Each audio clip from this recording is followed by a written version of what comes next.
নিরাপত্তার শঙ্কা থেকে ভারতে বিশ্বকাপ ম্যাচ খেলতে না যাওয়ার সিদ্ধান্ত বাংলাদেশ ক্রিকেট বোর্ড বিসিবির।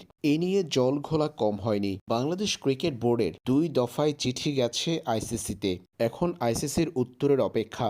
ভেন্যু পরিবর্তন নিয়ে যখন বিসিসিআই, বিসিবি ও আইসিসির মাঝে চলছে আলোচনা, এমন অবস্থায় বাংলাদেশেরই একজন পরিচালনা করছেন ভারতের ম্যাচ। চলছে ভারত নিউজিল্যান্ডের মধ্যকার ওয়ানডে সিরিজ।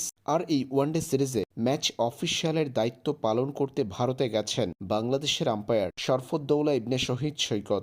বাংলাদেশের একমাত্র এলিট আম্পায়ার ভারত নিউজিল্যান্ডের প্রথম ওয়ানডে ম্যাচে ছিলেন টিভি আম্পায়ারের দায়িত্বে। রাজনৈতিক চাপ প্রভাবিত করতে পারেনি তাকে। সব চাপ সামলে নিখুঁত আম্পায়ারিংয়ের প্রদর্শনী দেখিয়েছেন বাংলাদেশের এই আম্পায়ার। ভারত নিউজিল্যান্ডের সিরিজ পরিচালনা করতেই মূলত ভারতে গেছেন তিনি। আর আইসিসির চুক্তিবদ্ধ আম্পায়ার হওয়ায় ভারতের ম্যাচ পরিচালনার দায়িত্ব পড়েছে তার উপর।